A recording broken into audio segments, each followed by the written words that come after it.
Well, hello everybody. Welcome to the channel. I am so excited today because today we are talking one of my favorite topics in astrology, eclipses, with my favorite astrologer. In fact, she's my personal astrologer who is my number one go-to for all questions. Joanna, it is so lovely to have you here with us on the channel as a part of our Guiding Star family. Thank you for joining us for this. It's amazing. Thank you for having me. You know that I always see it. We just had this morning a chat. I always see it as a gift. So this is a gift to me, and I'm really happy that we can do this together and that we have each other to analyze and see and investigate everything that is going on. So it's very exciting indeed. It's great. And we always learn so much from one another whenever we have a chat, whether it's on video or whether it's just personal, you and I. Oh, it's great. And such a fabulous topic too, because we both love talking about the eclipses, and these two upcoming eclipses are going to be doozies. So very exciting to talk about those. I'll just point out for anyone who's never been introduced to Joanna before. Joanna works for the Guiding Star Astrology channel, and she is our resident Vedic astrologer, but she uses tropical astrology as taught by Ernst Wilhelm, who's the teacher of both Joanna and I. And Joanna is an amazing astrologer. If you would like a reading with her, there is a link in the description below. Do head on over to that link and book your session with Jo ASAP, because she will tend to book up very quick after she does a video. So get in quickly while you can before she's all booked up. So Jo, eclipses. Let's eclipses. go there. Okay. And indeed, I think it's very important and very crucial that we make the clarification about what Vedic astrology is, because I know there's a tendency to consider Vedic astrology as sidereal astrology. It has nothing to do with it. The Vedic astrology is basically a set of knowledge and books that are given by ancient astrologers. We are just using those techniques. And in practice, the calculations of the chart, you can use it sidereally, but we are using it tropically. So the calculation of the chart has nothing to do with the technique. We have Western astrology, Hellenistic astrology, and you name it, all those sorts of techniques. And this is just one side of it that we are using. That's one clarification. The other clarification about eclipses, maybe people know or don't know, because it's important to understand what an eclipse is. An eclipse is always made when the nodes of the moon are involved, okay? The south node and the north node of the moon. That's when we have an eclipse. And we have an eclipse more or less every 6 months, because then the nodes, how they travel in the zodiac, they will always have a full moon and a new moon that they are going to hit. So they meet together with a full moon and a new moon. Okay, so that is what we consider an eclipse. We have partial eclipses most of the years, and then sometimes we have total eclipses, which we know they are major events that everybody follows, and everybody goes with the goggles and looks at them, and you shouldn't look at them, by the way. Anyway, some of the most wise teachers, they say that if we are not spiritually developed to see an eclipse, that's going to impact us in the opposite direction that we actually want to. So wow, that's interesting. I know in ancient times they used to put a different king on the throne at the time of a significant eclipse that was going to affect their country, because they believed that it would kill their leader. They took them that seriously. And so the poor dude who had to take the place of the king, he was often killed in the end anyway. He'd sit there on the throne and, be the king for the duration of the effect of the eclipse, which could last up to 6 months. And then, see you later, guy. We'll kill you now. Like, who volunteered for that job? My goodness.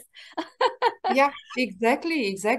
And these are so important ancient things that us as humans, we have been using them since forever. I mean, in ancient times, full moons and new moons, those were the guiding lines to do or not to do something. Yeah, so that's why it's very important to look at them, not only at the transits, but to understand what these eclipses are. And because we are talking about the nodes, I want to mention that this eclipse is how I at least in my practice notice them, it's very important not to take them out of the context of your chart, out of the context of your karmic path, which is given by your natal south node and north node. Okay, so we need to also very much understand, because every eclipse that comes, and not all eclipses, I mean, for most of us, we probably have 1 or 2 eclipses series that are going to impact us in our chart, because, you know, if we have no planets or there's nothing going on in our chart that is going to be impacted by this eclipse, then, you know, it's not going to be as big of a deal. We're not going to notice it as much. Yeah. You are not going to notice it. But however, it's something transiting in your chart that is still, everything has some connection to something, even if it's just a house cusp or a full sign, it's still going to be in your life somehow. Again, it's not that impacting, but the nature of the nodes in our natal charts, those are very important to understand. And to be honest, for me, when I started learning astrology, and I started with Western astrology, as you know, and then some things didn't add up, and I wanted to understand a little bit more. Seriously, when I started understanding the nodes, and I mean, Ernst has like a fantastic, amazing course of 200 hours plus about the nodes, and I went to it, I was like eating it, seriously. I just couldn't stop. I was like a hungry beast eating that. And for me, it really, I thought at that point, oh my God, this really saved me 10 years of therapy. Seriously, it was that impacting. And then, yes, because, you know, the nodes, they have that nature. So just to understand, I'll just give you a general idea. We are not going to go too much on that. We will go about the eclipse, but we need to understand that. So just a very simplistic idea about the node. So the south node is the memories of our past lifetimes and the memories that are imprinted in us as habits that we know very well to do and we can rely on. It can be bad habits or good habits. Just like we talked about before, it's literally when you go to the psychologist or the therapist and they start asking you about your childhood and your mother, and they try to understand what kind of patterns are imprinted in you, that when you become an adult, they start to show off as concrete actions and attitudes that you have because you are imprinted with some type of typology from when you grow up. That's south node. That's the south node. And even if it's a good habit, it's still an addictive habit. And it creates a security paradigm that even if you are used to abuse, that's a security point for you. You are used to that. So when you grow up, you are going to act and react based on this knowledge that you have, and you feel safe. As long as I'm abused, emotionally abused, I'll be safe. And that makes so much sense when you see some women who keep going back to partners who are, you know, beating them up and things like that, and guys who stay stuck in those sorts of narcissistic relationships too. Like, yeah, it makes sense. Why do people do that? Because it's a past life pattern that they've integrated and it's become a habit. Right. And we are born with this imprinting, and it's normal. We are born with it because, you know, we are meant to go to the opposite side where the north node is this lifetime. That's why we are born here, and to make new memories and to resolve all those issues. So the other important thing is that how do we resolve the south node issues is basically we know that we have this safety, but we have also the very subtle knowledge in our head that it's not enough. It's not enough. We need more to be okay with ourselves. We know it. And then this is when we go to the north node, and the north node nature is actually very confusing and very blurry, and it's very scary. So it's south node is the past lifetime memories, and north node is actually our fears. Face our fears. That's why we have all this. Ernst describes it as south node is the castle, we're fortified and we're safe in the castle, and the north node is the jungle where it's like crazy out there, you know.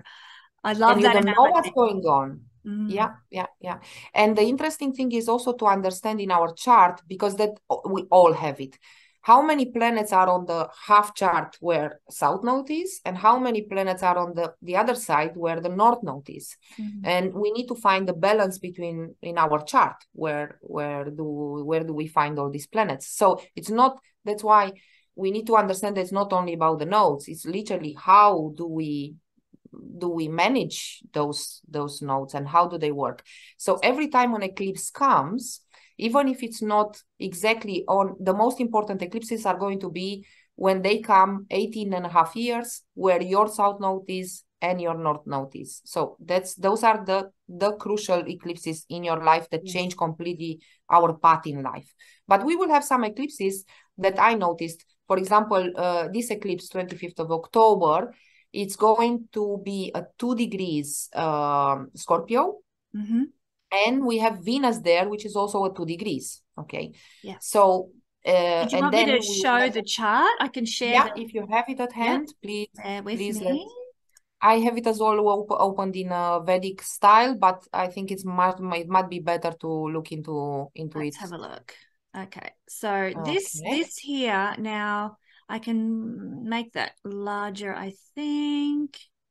Can I make that only tricky thing is going to be here that we need to, for our specific charts, natal charts, we will need to put them for your exact place of birth, not where you are living now, the exact place of birth.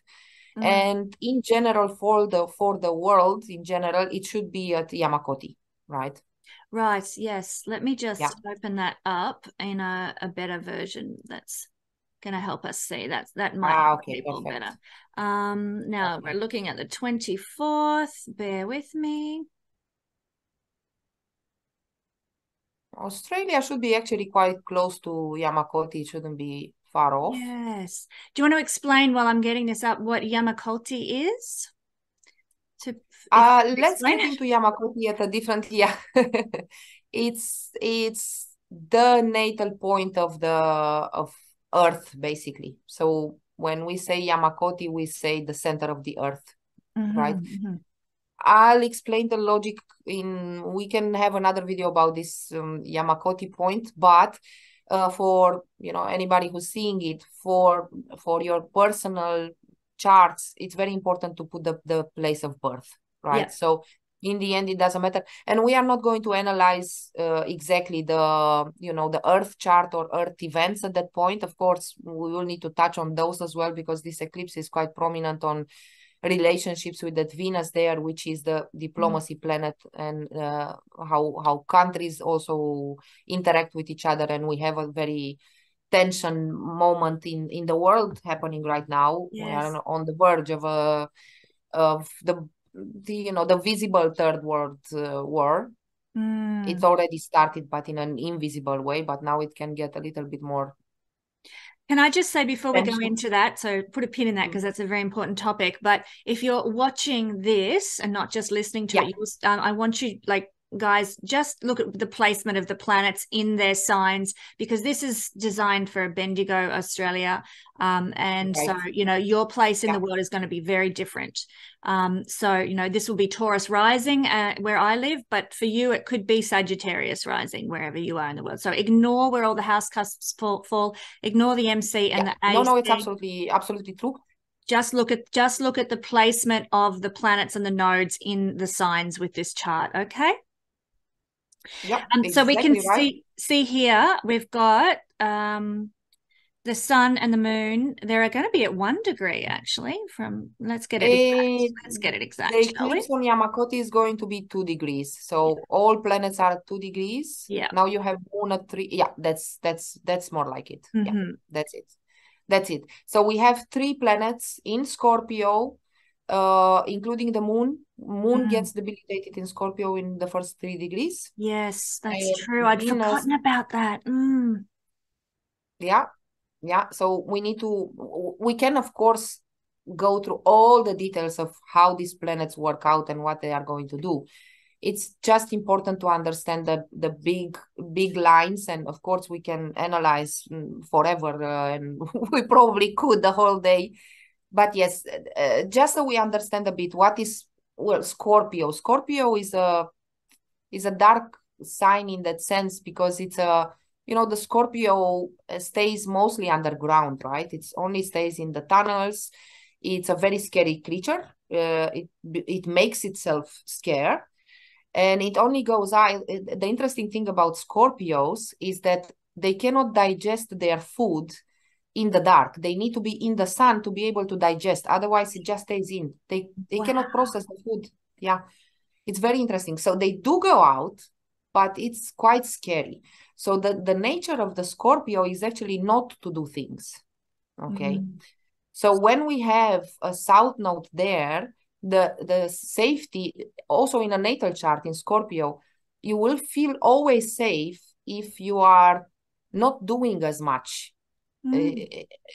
It's the nature of it. And the other nature of it is that the Scorpio as a body part, it doesn't have any bones. So that's why, for example, the moon gets debilitated in the first degrees of Scorpio, because now the moon wants something that doesn't have any consistency, doesn't have any bone. It literally, Scorpio is the nature of the external genitals that never have a bone in them, right?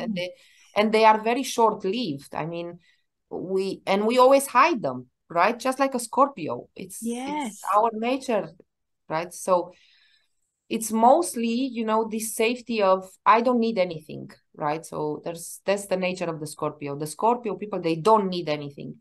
And when they interact or react or do something, it's only with the condition that they feel somehow connected to something. Right. Okay. Yeah. Okay. So the moon Venus here with the sun in Scorpio, it is about relationships because Venus is there and it's eclipsed. Venus is eclipsed there. Yeah. Yeah, she's combust, isn't she? So they are just invisible, it's just an eclipse. Okay. This is the solar one. So that means that the sun gets eclipsed, right? As well. So the sun gets eclipsed here with Venus. And in Scorpio, that is the nature of, we need to understand the new moon, because this is a new moon. The new moon, especially with a south node, because that's what creates an eclipse, it's telling us to understand the memories of past lifetimes that are, do an inventory. Is our life better because we are following its good memories, its happy memories, or if within this eclipse or because an eclipse has a range of 6 months and it can also start already having an impact a month before. Well, Bernadette Brady, sorry to interrupt. I know you follow Bernadette as well, but she says that with a solar eclipse, it will trigger events, that will happen up to 6 months before, 6 months afterwards, and that it relates very much to leadership, and that solar eclipses or new moon eclipses correlate to external circumstances that impact us that we have to change and adapt to. That's Bernadette's interpretation. But that's more or less the same idea.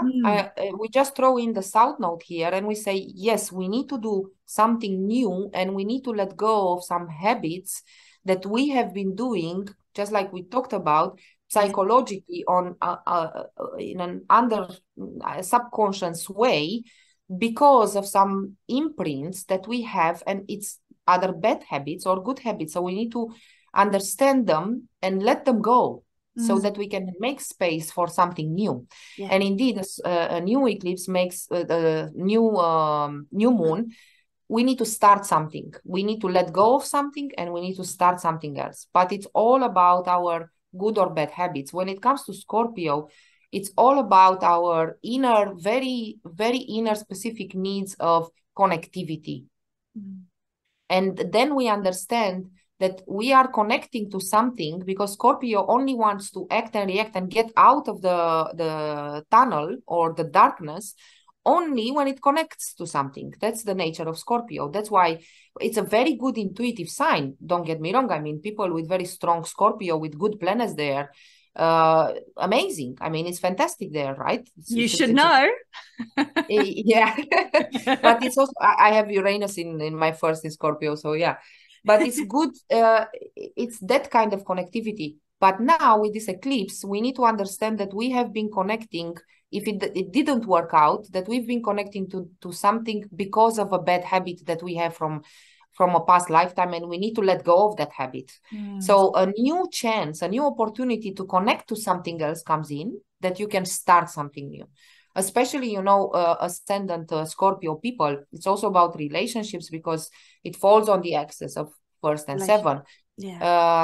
And we need to understand that with the nodes, us as humans, we cannot be in two places in the same time, right? So if you are flying, you cannot be in a boat, right? So you need to choose. I are either in one or the other. So of course you need to let go of the boat idea and go flying, because the boat doesn't work anymore. It takes you too long to go to Australia, although it's very nice and you connect, you have a feeling with boats and you love boats and you feel so happy on a boat. But in the end, for your purpose in life, which is the path in life, which is the first house, it's just not working anymore. So now you need to, reconsider everything and, plan for, especially because eclipses, they have a range of 18 years. The same series of eclipses comes every 18 and a half years.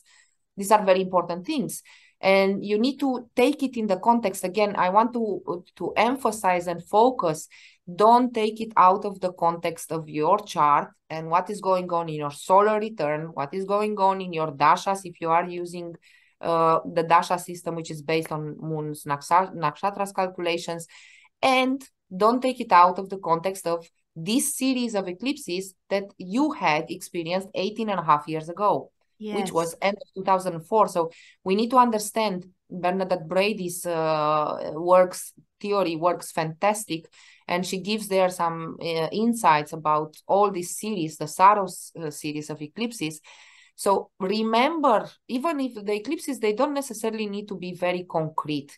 It can just be an idea or even a dream that stays with you on a very subconscious level. And when it comes to Scorpio, this is going to be so intuitive. So pay attention. I know that a lot of people don't. They think this is hocus pocus. But in the end, even if you are very skeptical about this type of, insights that are not very visible to the naked eye, or dreams or these kind of things, it can very much be, I'm pretty sure that everybody had a deja vu, right? Yes. That's a south node, especially when it comes to Scorpio. You will have, if we pay attention a little bit more to this. However, I don't see how we can pay attention more to this, because we have this, we talked about this, you remember, this Mars very prominent in Gemini that is messing us completely, because Mars is taking us in directions all over the place. It's like a crazy Mars that needs to solve many things. So then we don't have a lot of time to breathe and to see it, to have time to understand the signs that we get. But it's very important, if you can do that and you have a prominent Scorpio or a good Mars in your chart, just pay attention to those signs, because that's what Scorpio wants us to do, to be more intuitive. And again, to be more intuitive, why? Because Uranus is part of this eclipse as well. So it's not only Scorpio, but Uranus comes into play as well, which is the most intuitive planet that we have. And we need to make sure that we use it right. Yes. Yeah. Now, I just we perhaps should clarify for people who are sort of new to astrology why Mars is so important as a part of this eclipse. We can see why Venus is important, because she is actually part of the Sun and Moon, new moon combination down here at 2 degrees of Scorpio. There she is, right in the middle of the three of them there. And Uranus is important because Uranus sits opposite. It's within proximity of the North Node, which sits exactly opposite the South Node. South Node's not shown on this particular diagram. But Mars is important for a number of reasons, one of which is because Mars is the ruler in traditional astrology of Scorpio. So it's the ruler of this eclipse. That's one reason why Mars is important. And here is Mars over here sitting in Gemini right now, getting ready to go retrograde at the end of the month. And the other reason, I hope I'm not getting ahead of what you wanted to share here, Jo, but the other reason is that Mars had a prominent role in the originating chart of this particular eclipse Saros series. And did you want to talk about that? Do you have the chart of that series at all? Or did you want to share I do about have here Maybe maybe we can. We can just share the Bernadette Brady interpretation of this Sure. Saturn eclipse, and indeed it is in the initial one it was Mars and Pluto together. They were creating the eclipse, so they So were part of the eclipse. this eclipse cycle that's about to unfold for us now actually began back in, what was it, 1046, something like that? 1040. Yeah, it Yeah, began in March 6, 1049. Sorry, not 1049. 46. Yep, so 1049. 1049. So a long time ago, this eclipses, Saros series of eclipses last for about up to like 1400 years off the top of my head. And so, we're a little over halfway with this particular series. We're moving well through it, thankfully. But the initial chart of when this eclipse series began tells us about the nature of this eclipse series. So every 18 years, we're going to have a set of eclipses to do with this particular series. And it's all based on this initial first chart that we get the themes that are predominant. And this particular eclipse series is all about sexuality and relationships, if I recall correctly. Did you have Bernadette's information to share there? Yep, I have it here. Actually, the next one, which is also going to be on Taurus, Scorpio, that one is that one includes Venus, Mars together, and Pluto. So that's going to be really sexual. That's This in one, though, 18 years' time, though. That's another 18 no, years. that's the next one. The next one that we will have in April. Oh, okay. The next series, basically. So Yep. because all the eclipses, they also have it's a process, right? So things happen in our life, and they come in stages, and this series, they always come, it's the same series. So basically 18 and a half years ago, end of 2004 started, was the same series of eclipses. Now we have the same, and then in April it's going to be the same, and then it's going to be the same 18 years later. So that's how they work. So the nature of it comes into play. And what Bernadette says about this eclipse is that it's a series about being forceful and taking power because of the prominence of Mars and Pluto in the initial eclipse, right? This eclipse, it says that it has a little bit of a manic flavor about it, with great force or strength manifesting in the relationship areas, which is Venus. Individuals experiencing this Saturn eclipse, Saturn series, may experience sudden events like falling in or out of love or sudden sexual encounters. It is a sexual nature. And sexual encounters also means, because we are talking about Scorpio, right?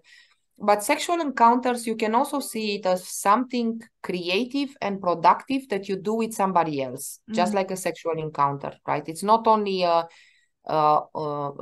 limited to physical type of experiences, but it's literally when people come together. And in general, procreation, the basics of it only lasts 5 minutes, right? That then what kind the of procreation experiences is have you done, had? right? I know, because we are humans, but on Earth, I mean, if you look at all animals, it doesn't, that's also the nature of Mars. It goes in very fast, solves the problem, and then it's done, right? Yes. And Yes. yeah, and then we also have the last phrase of it, or the last interpretation, is that the individuals that are influenced by this eclipse may also exert a huge effort in some group activities. Okay, so it's the nature of creating in and having a result as a group as well. That's why we are procreating, right? To take the species further.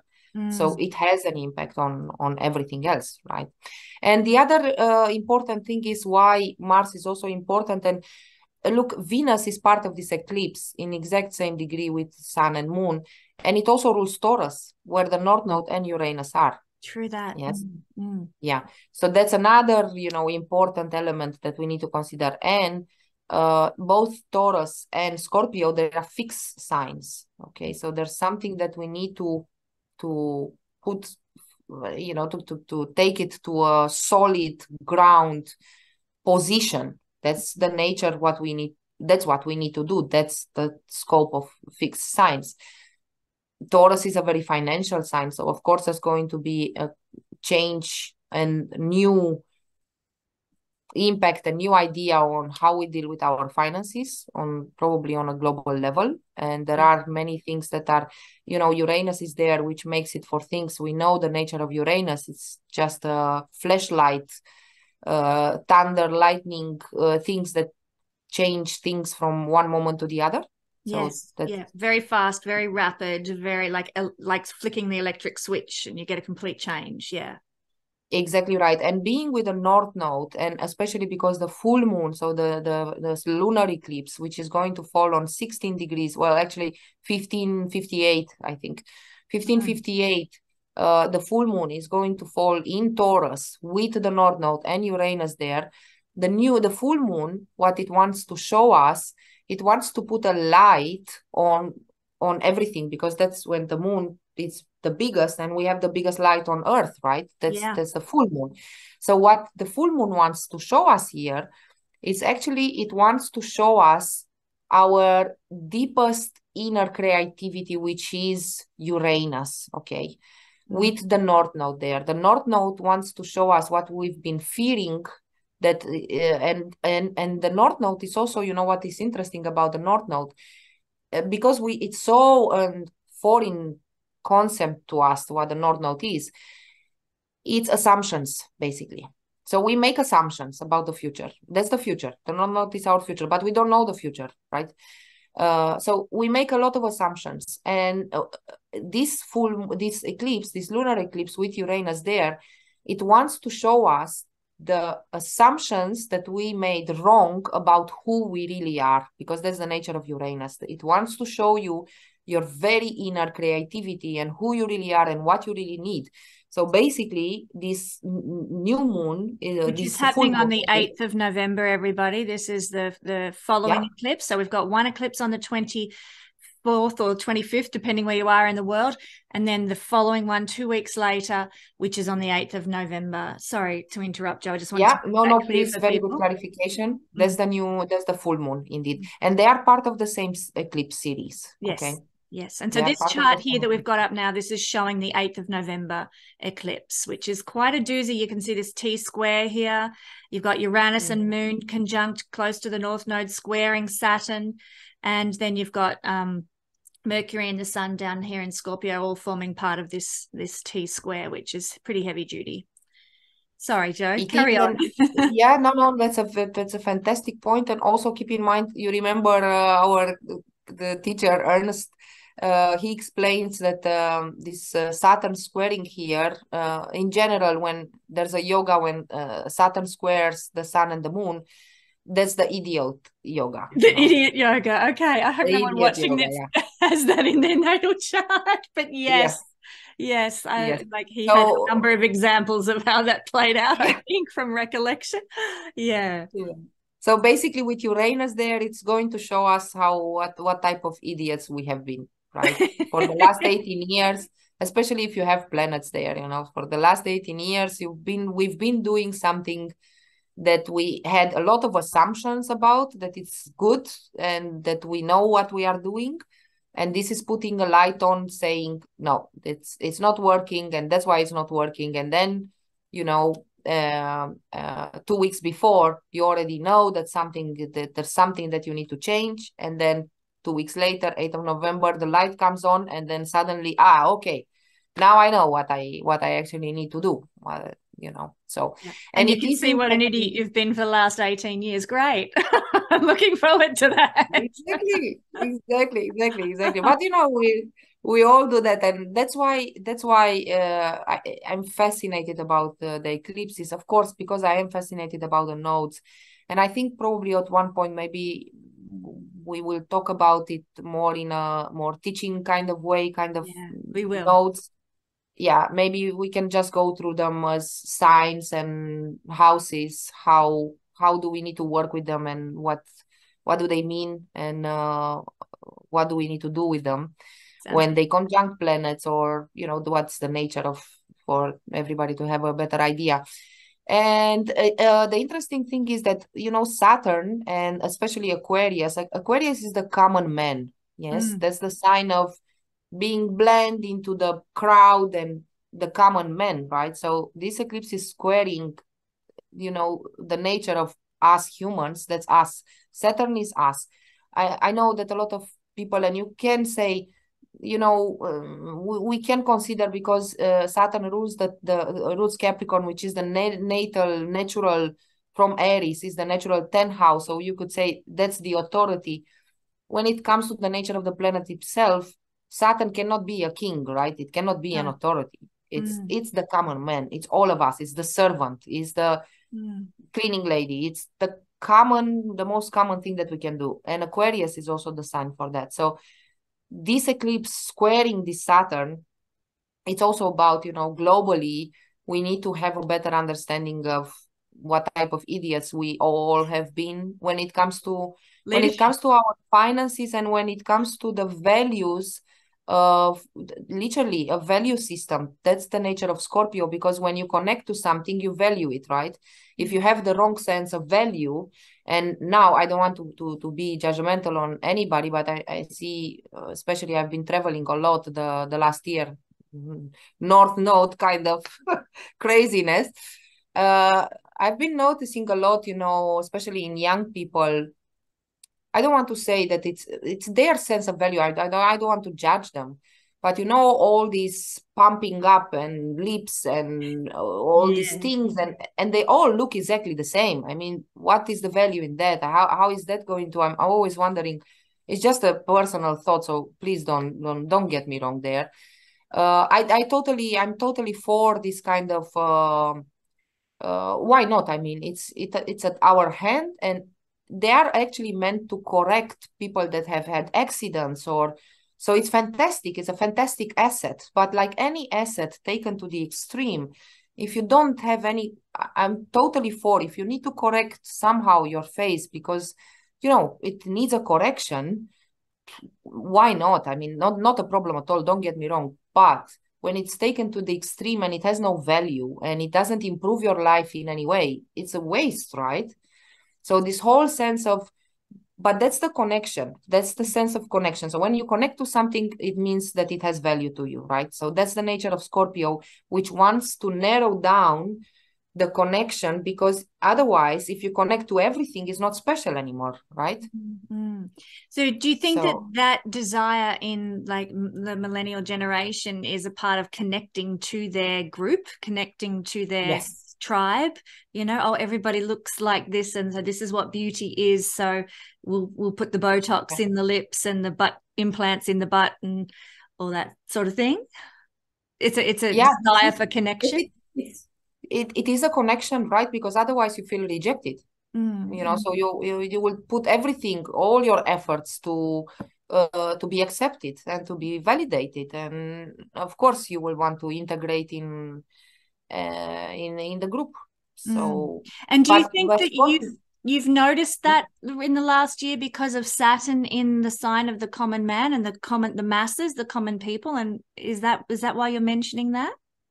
Not necessarily, because Saturn is actually doing quite well there in its own sign. It's actually in its Mula Trikona where it gets its juice. So it's actually, I think that there is a big advantage of Saturn being there, because Saturn being the common man and being in such a good dignity, it actually creates less hunger, less starvation. And it also helped us as human with all this, you know, health crisis that we had. It actually helped us going through. It's going to be a different story when Saturn is going to be with the North Node debilitated with Neptune transiting on top of it. North Node, Neptune, Saturn in Aries. I'm not looking forward to that at all, actually. Saturn and the North Node, Saturn and Neptune together was I think how communism began. Like the Communist Manifesto was written when Saturn and Neptune were conjunct. So anyway, but that's another video for down the track, unfortunately. And when you throw the North Node on top of it, you know, it's very heavy. It creates a lot of starvation, kind of shameful starvation, let's call it like that, you know. So yeah, there are many aspects of the nodes going up there. But, you know, just as a glance, this chart, okay, we have this very prominent chart with Saturn there in squaring all this. There's the always the grace of Jupiter being as well, making a sextile and a trine with the eclipse. So there's a saving grace, okay? It's not for nothing, and it has a purpose, okay? Jupiter tells us that. Okay. Jupiter, but it's very far away. It's 29 degrees. It will aspect this 16 degrees. It's quite far away, quite far-fetched. While Saturn is in 18 degrees, exactly in within, Yes. you know, 3 degrees from for those who don't know, Jupiter will be aspecting by sign, not by degree in this case. And that's one of the Vedic aspects, is that Jupiter can make a full sign aspect to trinal houses. So he's in Pisces, a water sign, by the time we get to this eclipse on the 8th of November. And then he'll be trining the other water signs, Cancer and Scorpio, as well as opposing Virgo, which are Vedic sign aspects made by Jupiter. Just for people who are familiar with the Western techniques, who don't know. Yes, so that's where Saturn is making the actual degree aspect here. So Jupiter can hold space for us. Thank God for that. That's a good thing. And the other good thing is that because in the initial series of eclipses, Mars was part of the eclipse with Pluto, Mars and Pluto together, they were in opposition in the initial eclipse, and it was a very, very aggressive eclipse, that one, the series. This Mars, thank God, just like also Earth explained, it's not making an aspect to anything because it's in the blind spot. Yes. In a 212, so it's in the 12 from in the second sign from Taurus. Okay, so it's not seeing, it's like the blind spot. When planets are in the next sign, you don't see them. And then Scorpio, it's in a 8th house position from Mars, right? Or 6, actually 6 and 8, you know, if you look from the other side and the other side, which will also don't make aspect. So thank God Mars, because Mars is not, it's not a happy Mars in Gemini. So Mars could have really had a huge impact and messed things up. So that's the good news of it. So you think that Mars being less of an impact in this eclipse will mean that what's playing out in the world right now, which we're all very concerned about, will not amount to much? No, I think it will deflate at one point. It will deflate. Look, Mars is also going towards his debilitation, so he's getting even weaker. Okay, so at least that we are not going to get that impulsiveness type of nature where things can really go wrong from one moment to the other. This is more the nature of diplomatic nature between countries, which is Venus, because Venus is really in the middle of the eclipse, and is to understand, probably between world leaders or, you know, diplomatic things, to understand what kind of, you know, idiotic things they have been doing for the last 18 years and change it completely for a long time, because we are talking about fixed signs. Yes, well, that'd be great. We need to do that, absolutely. A full restructuring, it has to be financial, and it has to be a different type of value system due to this nature of Scorpio, what we connect to, really very personal and privately. Scorpio is a very private sign, okay, but it's also the sign of mostly not doing things rather than doing things. So, and we need to find the balance when the nodes come in. You always need to find the balance. Oh, and by the way, there's another nature of the south node. The south node, wherever we have it in our chart, and whenever an eclipse impacts our south node, it's always, the south node will always disappoint us, because it's always something that we need to let go. Yes, we have the nature of coming in. It can be an advantage because we know how to do that, especially if we have planets with the south node. South node with Mercury makes people very intelligent, and they know how to investigate, and they are the best investigators, but they need to also find the freedom of sometimes just going without planning and doing something, you know, completely that scares them, without investigating anything, to balance out that security, and then they will feel even better with investigating, because they have the balance. You cannot be all the time in control. It's impossible. We are humans. It's impossible. So otherwise, otherwise the maturation comes in, and then it's kicking and screaming because you don't have that control, because everything falls apart and there's no control. While if we do that in the North Node maturation and we let things go and we just go on a whim, as scary as it sounds and as scary as it is, then it's easier to feel safer when we come back. So, but the North, that's the thing, what I wanted to say. The South Node, that's why it's about letting go and finishing karmic things in this lifetime. And when you have a karmic relationship with the South Node, it's always going to end. If it's a year, or if it takes a year or 10 years, it is going to end. And you bet, I mean, it's all about disappointing us, because we are meant to go to the other side to balance things out. So we need to find the balance. That's the only secret and the only way that we can deal with eclipses and such. We cannot stay too much where we feel safe. We need to also take the leap of faith to do something that we have no idea what to do about, and be aware that we will make mistakes, and so be it. We need to take responsibility for the mistakes and learn something from them and find the balance, and that's it. So yeah, it is a very interesting eclipse, especially because the next one, so we should consider them both together. So what I would say, look back 18 and a half years ago, see the lines of what started or what happened in that period of time. And again, it can be very subtle and very in your mind, just like a dream or a realization of, oh yeah, okay, I'm in this job, nothing to do with it. I don't have any connection with it. And then a year later, you realize that because you changed your subconscious pattern, then indeed you got the opportunity to get a new job. And the question is, did you take it or not? Did you stay where you were, just safe and cozy and warmish?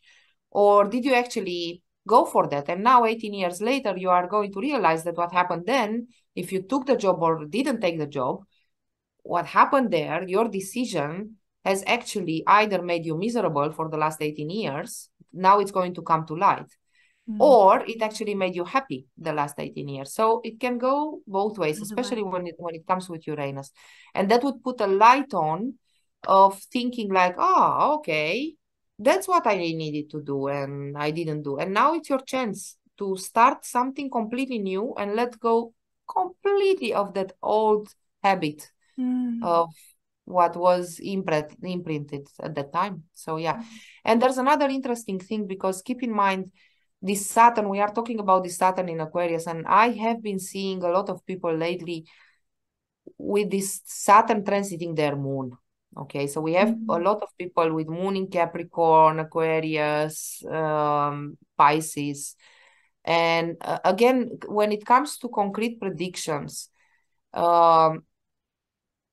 for me, it's very important to understand the concrete prediction in the context of how do they feel and what is going on in their life in that moment. Because I know for sure that if somebody has a Saturn transiting their moon, whatever happens concretely, it's not meant to give them the satisfaction of, this is what I really wanted and needed. Because the nature of Saturn transiting your moon is to actually make you understand the humility of being a human, and that we are not in charge of anything in our life. That's the nature of that transiting Saturn. So even if the great things happen in their life, and I know that it can be very difficult, because it is, but it has a purpose. And the more I'm not going to say surrender completely, but let go of a lot of things that we think that they are in our power, because Saturn is going to make us know that it's not in your power. The more we understand and we go a little bit more with the flow of the opportunities that life has to offer us. So be more that moon, be more receptive than going for things that we think that we want and need, the better it is. Because of that squaring. And especially if people have moon in Aquarius, yes, this is going to be an impacting eclipse for you, because that Saturn is on top of it and it's squaring very prominently the eclipse. So I wanted to mention that because I know I've been talking to some people that have a really hard time right now, and are totally understandable. But I want to say that the good news is that this eclipse is meant to show you what exactly you need and you can connect to. But you have to be open for it. The more you get in the stubborn way of saying, no, no, this is what I need, and the only thing that is going to make me happy is this, then you are closing the doors to see what this eclipse actually can give you. So you know, just for that kind of nature and for those people. So yeah. And I've seen a lot of charts with that as going on at the moment as well. So it's known, folks, as the Sati. That is the Saturn transiting the house before the moon, the house of the moon, and the house after the moon's placement in your natal chart can bring us, I believe, it's designed to take away something that, like, the moon represents what we think we need in order to be happy, and Saturn transiting there is designed to take away what we think we need in order to be happy, so we learn to look within us and find our happiness within rather than in these external things. So often it involves, the Sati involves some sort of loss, and losing something out of our lives. When I was going through my Sati, I got divorced, and my moon is in Libra. So there you go. Libra, is telling me that I feel within that I need to have relationships in order to be happy. And when I had the Sati, I lost the relationship that I'd been in for 10 years and had to learn how to be happy without it, which is something I've been doing probably for the majority of the last 18 years. So who knows what this reset will bring for me. But if you're going through a Sati period yourself with your moon either in Aquarius, Pisces, or Capricorn, then you are looking at a big reset with this eclipse too, that may indicate some heavy times ahead, but forewarned, forearmed, and should to help. find real love and what really makes you happy, because of that Uranus nature and that Venus nature, right? So what do you really get nurtured from? So if you've been eating bad, let's say that you have this eclipse falling on your second house, and now you understand, it puts a light on it and says, oh my God, what junk I've been eating. Or maybe not, maybe you have been malnourished, you haven't been eating at all, and now you understand that you actually have to eat, you have been starving yourself. So, and the other, how I see this Sati is because the moon is our imagination and flexibility. And when Saturn comes in, everything is dark. So we are not able to even see and imagine how our future is going to look like. That's the other nature of the Sati, So that makes it, because if we don't see the light at the end of the tunnel and we don't have the imagination of how things are going to turn out, we are literally at the mercy of life and universe, right? So they decide. But yet again, that doesn't mean concrete things. It's just a feeling, because that's the nature of the moon. And the moon, and I think for the next time, Ksenia, we talked about it before, we need to combine, because we are looking mostly at transits from sun or ascendant, and I think it's going to be very important to look at transits from the moon. Yes. Of planets from the moon, because the moon is meant to offer us the support and the flexibility to all the planets in our life. Okay, so if the moon is not able to do that, then it means that you are not believing really. You don't have the investment in getting that concrete thing. So then also sometimes things don't work out because we are not invested in it. Right. So that's also, when Saturn transits the moon, it makes also for that investment to be a little bit less, and then the concrete things seem to be falling apart. It's not necessarily true, but it is true that we are experiencing that in a sense. Look, just a simple example. For example, let's say that the two of us, we are going to travel. So the concrete event is traveling, and it's a happy travel because we go there and it's people. And now the difference is how we experience that event, because if you are, Sati, and you experience it as a huge burden and stress, and you have to plan and you have to pack, and And I experienced it. Oh, how great and fantastic. You see?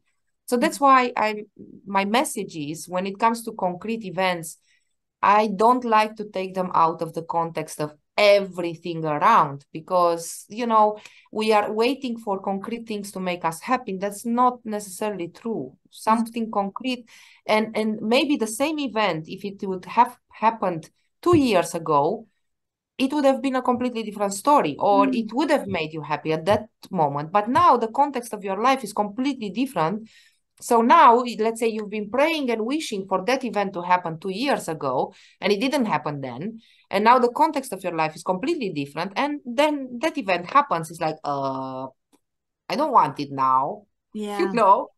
I wanted it then, because it's part of the context.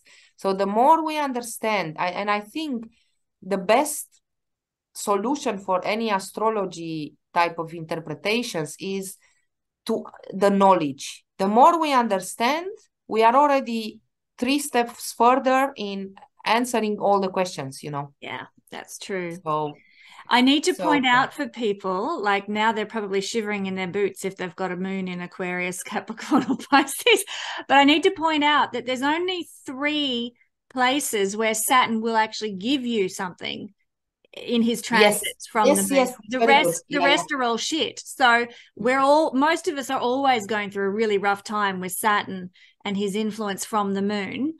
And it's only in the 3rd house, the 6th house, and the 11th house from the moon where Saturn will actually do you some favors. So that's worth remembering too. We might have to do a video all about this, I think, at some point. Transits from the moon are very, very interesting in Vedic. Yeah.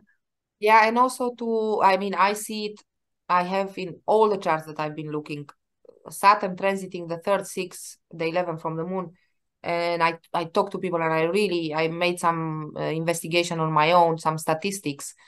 It's 90% accurate. Every single time that you have an event because it takes 2.5 years for Saturn to travel to a sign. So that means that you have a period of 2.5 years where, when you get that thing, for example, for me, transiting the 3rd, it actually moved me to a different country. Wow. Which offered me a completely new life. Transiting the 6th from my natal moon, it changed my job completely, which offered me again a completely new life, completely. And I've been hanging on to those things. Those have been the most solid things that I could rely on for the period of time that it's going to take from the 6th to the 11th, which is yes, 7 years. Really yes. long. Really long.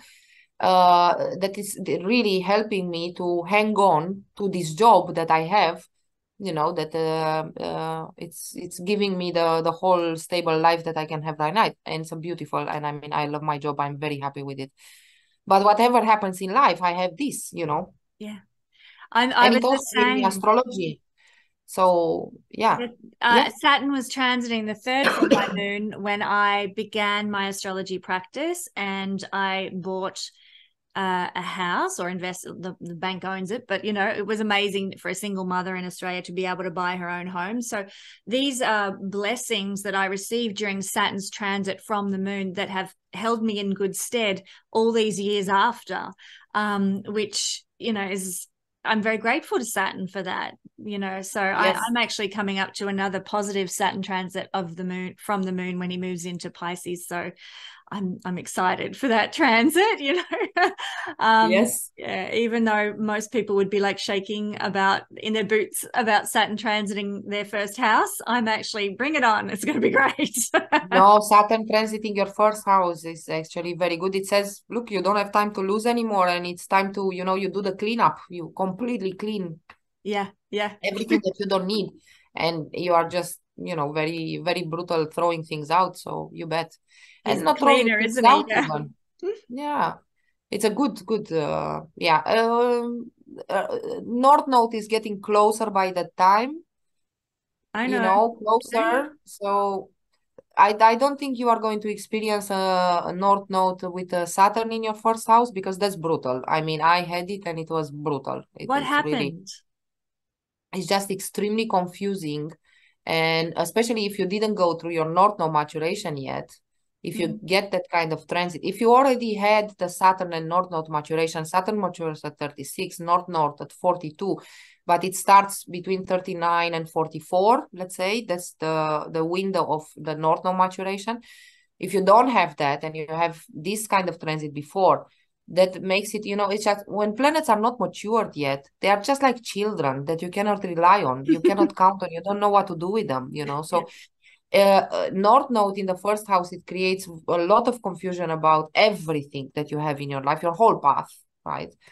And then the Saturn creates this urgency of time. It's like I'm wasting my time and what I'm doing with my life, and it creates a very, what am I living for? It creates that kind of identity crisis, and it can be, I'm not saying, maybe I'm using a little bit of a too heavy word, brutal, but it can take you, I had no idea. I was, that's when exactly, actually, that transit was actually the 6th from my moon.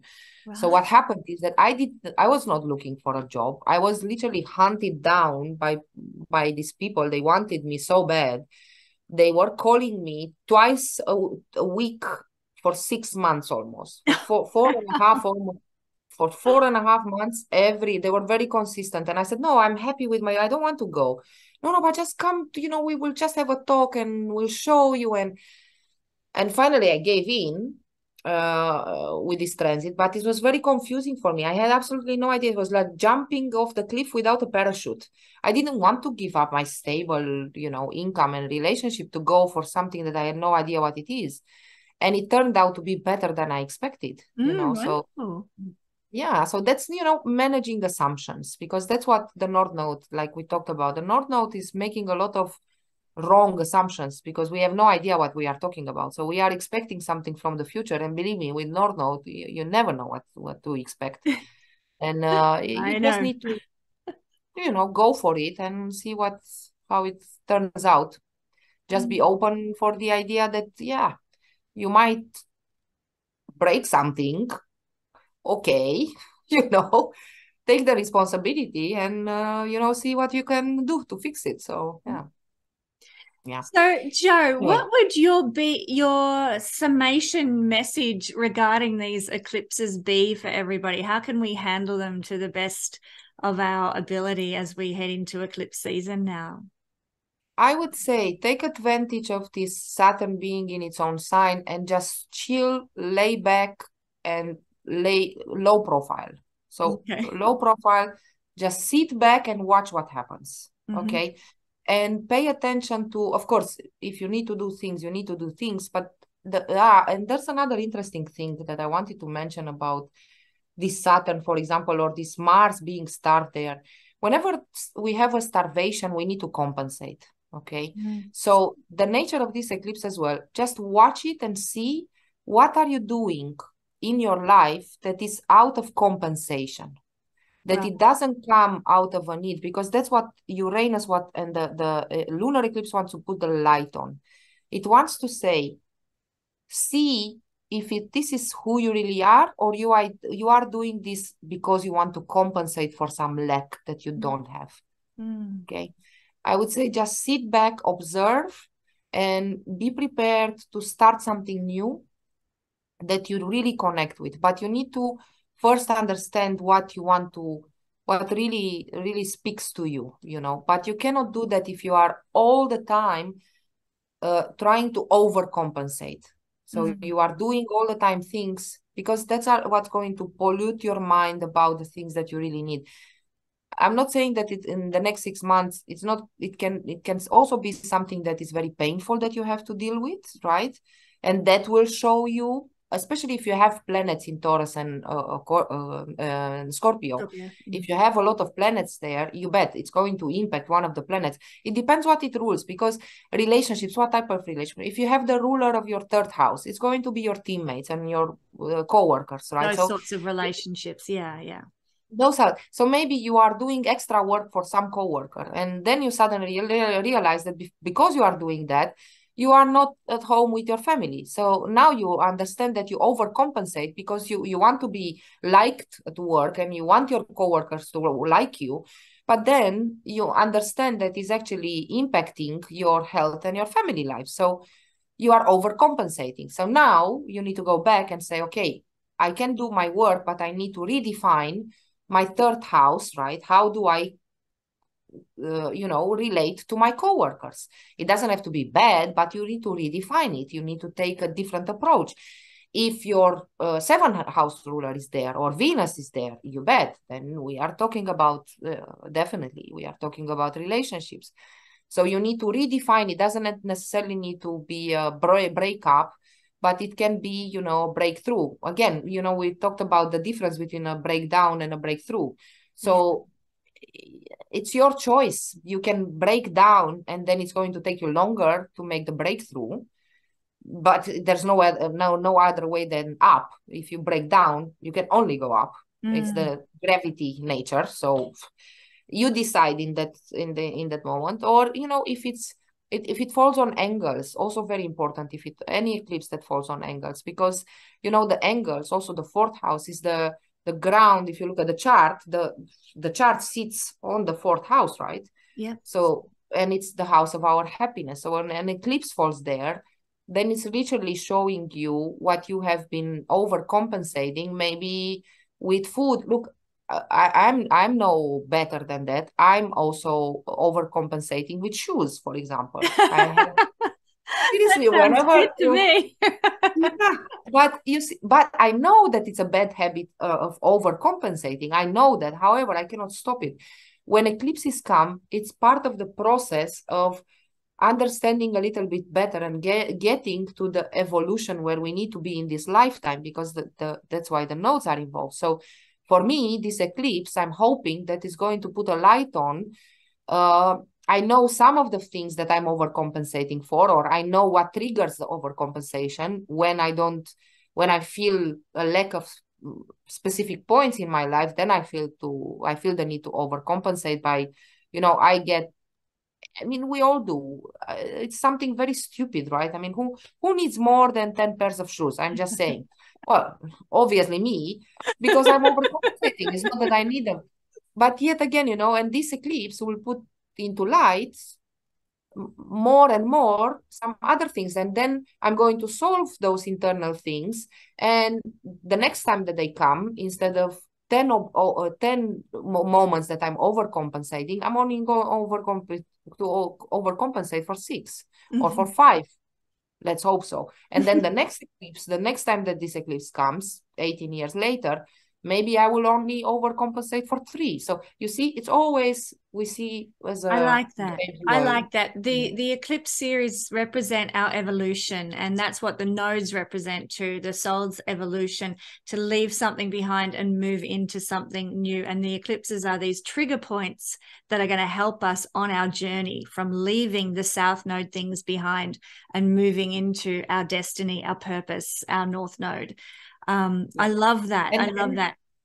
And to find the balance, because the whole idea is to find the balance, because they are a balance. So if you go too extreme into the north node, I mean, I've seen people that have all the planets with the north node, and they are completely reckless. They are just like a time bomb. You never know when they are going to explode, because they are so... Nothing wrong with that. But, and then there are the other people which have all the planets on their south node, which are always in the back, very reserved, very careful, never risking a lot of things because it's very scary to, so we need to find the balance. They work together because they are the same animal. Yes, they are the head and the tail. So you cannot have one without another. So that's the whole idea. And every eclipse, we need to find more and more balance. And the whole idea of the south node is to be okay with ourselves, basically. Yes. So that we can stop overcompensating, or we stop, or we are not going to be able, because we are humans, we are always going to compensate for something, so I know. As I think part of the journey is to be conscious of how we're doing it, like realizing we have a shoe fetish or whatever it happens to be, and just being aware. That's 50% of the challenge, to recognize, okay, this is my self-soothing, this is my overcompensation, this is my karmic loop, and the assumptions, and this is my assumption. I only think that I will be happy if I have that type of relationship. That's not true. And then whenever the nodes come and the eclipses come, then we redefine the notion of perfection and our assumptions and our expectations. It's a whole redefining type of way, So, and it depends about the nature of the eclipse. Some eclipses are very much related, like the last one we had in the summer. It was very much related to taking care of our elders. I mean, I had crisis situations with my dad. I don't have time to think about relationship or anything else. And I know two or three other colleagues, astrologers, that had the same. It was very much related to our elders. This eclipse is about relationships. The next one is going to be about relationships, but not all of them are about, because I know the thing is, I always wonder, why are we so, and why do we need it so much? And why this seventh house always comes up, because the only thing is that the seventh house is also in Vedic astrology a death inflicting house, because it's the most separated from you. So that's when you also pass, right? But the interesting thing is, not always, I noticed, when the seventh house comes into play in charts and you need to interpret the nature of it, it's not always relationship, but it's in general the nature of what am I living for. And the best thing to live for is when we are in love, right? It's for another person. That's the most rewarding feeling. But it doesn't necessarily always have to be that. It can be, what am I living for? And then you are bound with the seventh house. That's why it rules also far away travels. I know that in Western astrology we consider the 12, but it's actually the 7, because when you have that feeling of what am I living for, you want to go search the world to find it, right? So then you go overseas, you travel far away from yourself to see what are you living for? What is your motivation on this earth? Why are you here on this planet, right? That's the interesting thing. And that's why it's always our assumption that a relationship is going to give us that. Of course, is the easiest way to find what we are living for, because when we are in love, we live for that relationship and we feel that we can move mountains. Of course, it's wonderful. It doesn't necessarily always have to be that way. So interesting. It's very fascinating. Yeah, it is. Oh, I could listen to you talk about Vedic astrology for days, honestly. And the level of your knowledge I find mind-blowing. Seriously, Jo. Oh no, I'm not even, I don't think I've even 1% of what, for example, Ernst knows. I mean, nobody's like Ernst. I'm just eating courses, and nothing is like, I'm never finishing. But that's the beauty. That's the beauty of it. It is a never-ending search for understanding, and I think that's something you and I value, is being able to find out more and more about our human journey, and that is one of the beautiful things about the nodes, which you and I both love, because they are all about the journey, our past journeys and our future journey. And there's just so much, as you said, Ernst has a course for like hundreds of hours all on the nodes, and because there's so much richness in those little components, very little invisible components in the sky, but they're so important. They're so important. Thank you. Crucial, No worries at all. Just, we are doing our part to be a team player for the world, and if we can do that with astrology, it's amazing. I mean, it is. Okay. Well, thank you, Jo. Thank you for joining us to talk, well, not only about eclipses, but about Sadi, Sati, and it just went like that. I had my book of notes here, and I didn't even go through them. So probably we will do another session. Let's see, how this unfolds. And we can talk about, maybe we can focus a little bit on different subject next time. That'd be lovely. I would love to talk about transits from on the moon, because yes. they are very important and I see them working very well. And then, I would love you probably to do that. We would all love you to do that. We would love you to come on a regular basis and talk about what's happening in the sky for all of us with transits from the moon, Gokara from the moon, which would be wonderful.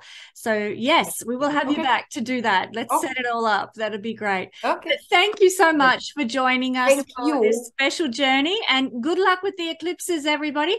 Once again, if you would like to book a reading with Jo, head to the link in the description below and book in to see her and get her to analyze your nodes for you. You will be amazed at what she can see. So thank you one and all, and we will be back with more videos, hopefully on Gokara from the moon very soon.